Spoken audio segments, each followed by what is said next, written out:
한 소년이 있었습니다. 이 소년은 4살 때 전국에 유행하던 소아마비에 걸리고 맙니다. 굉장히 건강해서 힘이 센 아이였는데 4살 때 소아마비가 걸려서 두 팔 두 다리를 정말 못 쓰는 식물 인간처럼 됐고 기저귀를 다시 차게 됐습니다. 6살 때 이 소년의 소원은 그냥 스스로 몸을 뒤집어 보는 것뿐이었습니다. 자고 나면 다시 움직일 수 없을까봐 종종 가위에 눌리기도 했습니다. 하지만 그는 일어나 걸었고 노래하는 사람이 되기로 결심을 합니다. 그가 결심한 것은 위대한 스승을 만났기 때문이에요. 이 선생님을 만났을 때 그때가 굉장히 결정적인 순간이라고 그는 말하고 있습니다. 정말 마지막이었습니다. 한국에서는 이룰 수 없는 성악가의 꿈, 후회 없이 포기하기 위해 정말 먼 땅, 미국에서 딱 한 번만 더 시도를 해보기로 했습니다. 그리고 1991년 4월에 운명처럼 그 스승을 만났습니다. 그런 거 있지 않습니까? 결론을 알면서도 그 결론이 조금 비껴 나가기를. 장애 성악가는 정말 먹고 살기가 힘듭니다. 잘된 케이스가 없으니까요. 그런데 그는 뻔히 이제 먹고 살기를 힘들 거라는 걸 알면서도 오페라 같은 거는 택도 없고 그러니까 뭐든지 선례가 좋은 것이 하나도 없었기 때문에 문화가 환경이 안 된다고 하니까 수긍할 수밖에 없었습니다. 이제 그는 손하고 다리를 쭉 보여주니까 대놓고 이렇게 물었습니다. 봐라, 내 손하고 내 다리가 이런데 이거 무슨 오페라 하느냐? 그랬더니 선생님이 무슨 말 하는지 알겠는데 할 수 있다고 얘기를 합니다. 그래서 내가 진짜 할 수 있느냐? 내가 이 몸으로 당신은 오페라를 해봤기 때문에 아는데 그거 되겠느냐? 그랬더니 이 선생님이 Why not? 선생님은 제가 오히려 그런 식으로 말하는 것에 대해서 무슨 헛소리냐고, 네가 지금 안 되는 것 투성이냐고, 그러지 말고 해보자고 하자고 말을 합니다. 새로운 생각을 가지라고 해요. Why not? 그 사람의 인생은 그렇게 바뀐 것이죠. Why not 때문에 그는 도전하게 됐습니다. 그는 31년 만에 처음으로 할 수 있다고 얘기해 준 사람을 만난 거예요. 내 인생의 정말 결정적인 순간, 최승원은 황금 목소리를 가진 사나이라고 뉴욕 타임즈에 나왔습니다. 이 세리프로에서는 이 사람을 한국이 낳은 세계적 성악가 최승원이라고 부르고 있습니다. 수많은 세계대회를 휩쓸었고 정말 마가릿 대처, 헨리 캐신저 많은 사람들이 극찬을 한 이 성악가는 소아마비 장애인 성악가 1호가 되었습니다. 이 성악가가 이 문제를 이길 수 있었던 이유가 무엇입니까? 그것은 그가 뭐든지 해낼 수 있다는 용기의 지팡이, 그러한 권위의 지팡이를 잡았기 때문입니다. 마찬가지로 하나님은 늘 불리한 상황에서도 사람들에게 할 수 있다는 이 길을 열어주십니다. 권위의 지팡이를 쥐게 하는 것이죠. 그러나 우리가 이러한 불확실성에 자기 인생을 걸기란 여간해서는 쉬운 일은 아닙니다. 무언가 좋은 기회인 것 같지만 그 일을 내가 감당을 할 수가 있을까요? 제가 군대에 있었을 때 육군 부대에서 특기로 특선사 한 명을 뽑았습니다. 남자라면 한번 이 특수부대에 들어가고픈 그런 동기가 있습니다. 그리고 이 병과가 정하는 날 중사가 한 훈련병의 이름을 불렀습니다. 그리고 그에게 특전사를 해보겠냐고 한번 물어봤어요. 그랬더니 이 주변에 훈련병들의 그 부러움의 눈길을 이 병사가 독차지를 하는 겁니다. 그런데 여러분들 왜 특수부대에 가고 싶습니까? 여러분들 일반 병사로 군대에 가본 사람들은 다들 아실 겁니다. 이 해병대의 모자만 봐도 정말 부럽게 쳐다봤는데 특수부대에 나왔다고 하면 그 자부심이 어마어마하게 생기지 않겠습니까? 그런데 이 훈련병이 그 특전사에 가는 것을 거절했습니다. 이유가 무엇이냐고 물어보니까 힘들어서 적응이 힘들 것 같다고 하더라고요. 저는 이 말을 들으니까 현실이 깨달아졌습니다. 실제로 특수부대의 이 구호가 뭐냐면 안 되면 되게 하라, 불가능은 없다입니다. 실제로 그들의 훈련을 보면 불가능해 보이는 것 같습니다. 천리 행군으로 400km를 걷는 것을 보니까 그들의 발 상태는 정상이 아니라 완전히 박살이 나 있었어요. 또한 4월에 체감 온도가 영하 30도까지 내려가서 저체온증으로 부대원이 사망하는 사고가 발생하기도 했습니다. 지옥주에는 먹을 것을 주지 않고 일주일 동안 버텨야 하는데 그 고통이 어마어마하다 그럽니다. 본문에서 나타난 이 모세의 무게도 바로 이러한 것입니다. 그는 이집트 왕자로서 40년을 보냈지만 그와 똑같은 이 40년의 광야의 목동 생활을 하면서 아주 철저하게 깨어졌습니다.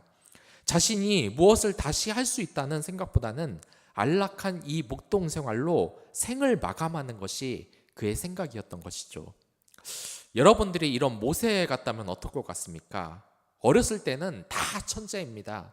어렸을 때 바보인 사람들이 어디 있습니까?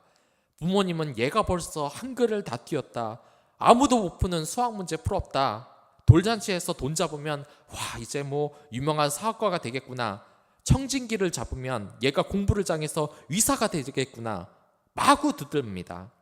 그런데 이게 커가면서 영 아닌 겁니다.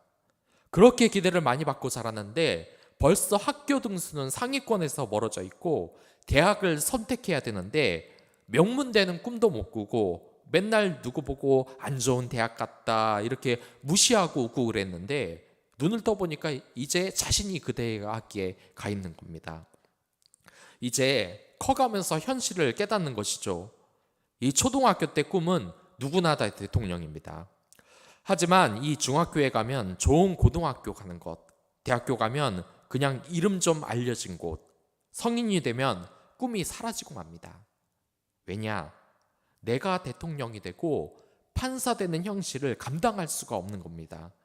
이미 성적으로도 탄로가 났지만 누가 거기에 보내줘봤자 그것을 감당할 수 있냐 이 말입니다. 이 뉴스에서도 정치인의 아들이 부당하게 위대를 가버렸는데 그 아들이 병원 차리면 누가 가겠습니까? 능력이 뒷받침이 안 되는데 내 능력으로는 안 된다는 것을 아는 겁니다. 이렇게 능력이 안 되는데 큰 일을 맡기면 어떻게 하겠냐는 겁니다. 이 공부는 매번 안 하고 매일 놀다가 대통령을 시켜준다고 하면 부담을 안 가질 사람이 이 세상에 어디 있겠습니까? 아예 운동도 안 하고 겁이 많은데 특수부대에 들어가라고 하거나 영어를 하나도 못하는데 외국에 가서 일을 하라 그러거나 전혀 문학을 해보지 않았는데 논술도 아니고 작품을 써보라고 한다면 기분이 어떻겠습니까? 모세는 자신의 사병을 거부했습니다. 이건 인간적인 입장에서 봤을 때 너무나 당연한 이야기입니다. 모세는 애굽에서 이미 한 차례 실패를 했어요. 자신이 실패한 곳으로 다시 가고 싶지 않은 게 인간의 심리입니다. 제가 청량리역을 가는데 그곳에서 잠깐 시간을 때우자고 친구에게 이야기를 한 적이 있습니다. 그런데 이 친구가 싫다는 거예요. 저에게는 이 장소가 평범한 장소인데 이 친구에겐 이 청량리역이 아픔이 있었던 겁니다. 이 남녀가 연애하다가 헤어져 보십시오. 헤어지면 예전에 뭘 제일 많이 했습니까? 이 싸이월드 1총 끊기부터 했습니다. 아픈 기억을 떠올리기 싫다는 거죠. 사람들은 이미 실패한 곳에 다시 가고 싶어 하지 않습니다. 그곳에 있는 사람들에게 실패자로 계속 보여지기 때문이에요.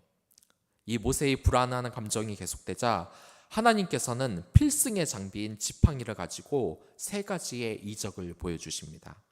이 중 첫 번째가 지팡이가 뱀으로 변하는 사건, 두 번째가 낫병에 걸렸다가 다시 낫게 되는 이적, 세 번째가 나일 강물이 피로 변하는 이적입니다. 먼저 이 지팡이는 목자가 양을 인도할 때 쓰는 겁니다. 지팡이는 권위자, 지도자가 힘을 가지고 있다는 것을 상징합니다. 성경에서는 자주 아론의 지팡이가 등장하는데 이것도 그와 같은 것이죠. 그리고 이 지팡이가 뱀으로 변합니다. 그러자 하나님이 모세에게 뱀의 꼬리를 잡으라고 하자 뱀이 다시 지팡이가 됩니다. 여기서 뱀은 악의 세력을 상징합니다. 이러한 뱀을 잡은 방법은 머리부터 잡는 거예요. 하지만 꼬리부터 잡자 다시 뱀이 지팡이로 변했다는 것은 모세에게 악의 세력도 지배할 수 있는 권한을 주시겠다는 그러한 의미가 있습니다. 실제로 성경에서는 욥기에서 나와 있듯이 이 악의 세력이 하나님 통치 아래 있다는 것을 발견을 할 수 있어요. 내가 아무리 형편이 없는 사람이라도 어명을 가지고 가면 그 사람은 반드시 무릎을 꿇고 그 어명을 받들어야 됩니다. 하나님의 지팡이를 이 모세가 넘겨받았다면 그는 이제 하나님과 같은 권한을 행사할 수 있는 겁니다. 그렇기 때문에 여러분들에게 말씀드리고 싶은 것이 있습니다. 교회에서든 가정에서든 직장에서든 자신의 상급자에게 불복종하지 마십시오. 여러분의 직장 상사는 하나님께서 세우신 것이므로 그 권한에 함부로 도전하셔서는 안 되는 것입니다. 특히 착하고 우스워 보인다고 선생님에게 대들다거나 집안의 부모님의 말을 전혀 듣지 않거나 목회자가 설교를 잘 못한다고 무시하거나 하는 행동은 모두 하나님의 원리를 거스르는 일입니다. 물론 도덕적으로 이런 치명적인 결함이 있을 경우에는 그 문제를 가지고 지혜롭게 해결을 해야겠지만 그러지 않다면 여러분들 권위자의 말을 꼭 들으십시오. 이게 성경적인 가르침입니다. 실제로 미리암은 모세의 권위에 도전했다가 나병에 걸리고 맙니다. 또한 고라의 무리들은 이 모세의 권위를 거스르다가 갈라진 땅에 빠져 죽고 맙니다. 기독교가 만민이 평등한 하늘나라를 말하고 있지만 공동체에 있어서는 권위자를 함부로 무시해야 된다는 이야기는 성경 어디에서도 나오지 않습니다. 그러니 자신의 상급자가 좀 부족한 것 같다고 생각하면 그를 위하여서 기도를 해주시기 바랍니다. 또한 미워하는 마음을 없애고 그분의 마음에 들 만한 행동이 무엇이 있는지 생각해 보시기 바랍니다. 아부와 존중은 다른 겁니다.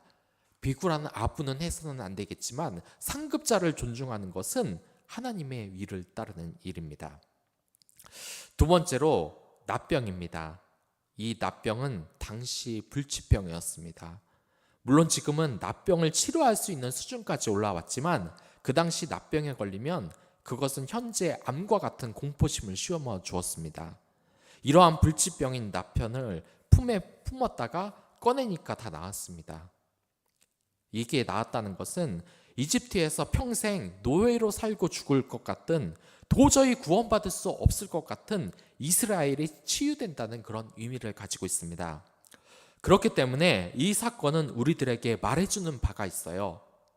그것은 바로 기독교인들은 아무리 어려운 상황이더라도 그 불치병 같은 상황을 하나님이 낫게 해주신다는 믿음을 가져야만 한다는 겁니다. 기독교인이 지금 어려움에 처해 있으면서 기도하지 않고 그 상황을 그저 바라만 보거나 하는 것은 절대로 옳은 신앙생활이 아닙니다. 이미 하나님께서는 그것을 해결할 방법을 다 가지고 계시는데 기도하지 않거나 기회를 놓치는 사람들을 종종 볼 수 있습니다. 어떤 사람들은 기도하지 않아도 소원을 들어주면 될 텐데 하나님은 왜 기도를 요구하느냐라고 말을 하기도 합니다. 하지만 기도하지 않고 우리의 바람을 다 들어준다면 우리는 하나님께 매달리지 않을 겁니다. 그리고 기도를 들어주시는 하나님의 그 존재를 믿지 않게 될 거예요. 그래서 왜냐하면 기도하지 않아도 모든 일이 잘 풀리기 때문이죠. 그런 사람들은 기도하지 않고 믿음을 갖지 않기 때문에 나중에 이 세상을 떠날 때 심판받을 수 있는 위험이 있습니다. 그렇기 때문에 하나님은 여러분들의 그 문제를 해결하기 위해 기도하라고 해요. 그렇게 믿음이 생겨야 구원을 받을 수 있으니까. 기도하고 그 문제에 대해 응답을 받으면 하나님에 대해 알게 되고 하나님께 감사하고 하나님에 대한 그 믿음이 생겨나게 되는 것입니다. 그리고 세 번째로 나일강을 피로 변하게 하는 이적은 모세의 이 권위를 나타내는 겁니다. 이집트는 나일강의 신을 섬겼어요. 이 나일강의 신을 하피라고 불렀는데 하피가 나일강을 주기적으로 범람하게 만들어서 토양을 기름지게 만들었습니다. 이 하피는 땅에 생명을 불어넣는 신이라는 의미가 있습니다. 하지만 모세가 나일강을 피로 변하게 한 것은 하나님을 거역한 이 이집트인들에게는 죽음밖에 없다는 것을 의미합니다. 생명을 상징하는 하피는 하나님이 죽음으로써 눌러 이긴다는 것을 의미하는 것이죠. 그렇기에 우리는 하나님을 제외한 다른 어떤 신도 섬겨서는 안 될 것입니다. 이러한 신은 돈과 명예가 될 수 있고 자기 자녀와 남편, 아내가 될 수도 있습니다. 물론 사랑하는 관계가 되어야 되겠지만 하나님의 권위는 그 정도로 유일한 것이라는 것을 여러분 기억해 주시길 바라겠습니다. 하나님께서는 모세에게 세 가지 기적을 보여주셨습니다. 이 지팡이를 통해서 말이죠. 첫 번째, 지팡이가 뱀으로 변하는 사건. 두 번째, 낫병에 걸렸다가 다시 낫는 이적. 세 번째, 나일 강물이 피로 변하는 이적이었습니다. 여러분들이 어느 위치에 있건 하나님께서는 여러분들을 이 세상의 으뜸으로 삼으셨습니다. 그렇기 때문에 여러분들께서는 하나님으로부터 부여된 그 권한을 가지고 있는 것입니다. 제가 말씀드리고 싶은 것은 여러분들 당당히 사시라는 겁니다. 이 세상의 권세들은 여러분들을 용기를 잃게 하는 방식을 항상 사용해 왔습니다. 지금도 나타나고 있습니다. 교회를 다니는 것만으로도 바이러스의 진원지라는 이 비난을 받고 있어요. 제가 매일 전도를 하는데 그것을 좋게 보지 못하는 사람들도 가끔 봅니다. 앞으로 이러한 공격은 더욱더 심해질 겁니다. 실례로 많은 어린이집이 지금 교사가 주일에 교회를 다녀오는지 다녀오지 않는지를 체크하고 있습니다. 그러나 여러분들, 아무리 세상이 여러분들을 죄악시하더라도 여러분들은 당당하게 지팡이를 들어야만 합니다. 이 지팡이는 하나님의 승리의 상징입니다. 여러분들은 하늘나라의 빛을 가지고 있는 빛의 자녀이기 때문에 그러한 권한을 가지고 있습니다. 제가 첫 번째 사역지에서 교회에 나오지 않는 아이가 있었습니다. 이 아이가 교회를 나오기 힘들어하고 어려워할 때 신방을 갔었는데 그 아이가 정말 회복이 되어서 매번 교회 나오기를 기뻐했습니다. 그랬더니 그 집에 있는 어머니와 할머니가 저에게 고맙다고 하더라고요. 그때 저는 제가 가지고 있는 권한을 느꼈습니다. 한 영혼을 위해 신방하고 그를 사랑하고 기도한다는 것에 대한 그 권위를 그분들이 존중해 준다는 걸 알았어요. 어느새 하나님께서 권위의 지팡이를 저에게 쥐어주셨던 겁니다. 또한 여러분들의 그 선행과 전도를 통해 온 많은 성도들은 여러분들에게 감사를 표현할 겁니다. 또한 주일학교 선생님들은 부모님들에게 주의 일을 가르치는 교사로서 그 권한을 갖게 되는 것입니다. 우리는 죄를 짓는 것이 아닙니다. 이 세상에 누구도 약한 자를 돌보지 않을 때 그들을 돌봐주고 또한 이 나라가 일제에 넘어갔을 때 절반 이상의 기독교인들이 나서서 정의 일을 행했습니다. 그 권위를 행했습니다. 이것은 이 세상에서 누구와도 비할 수 없는 영광인 것입니다.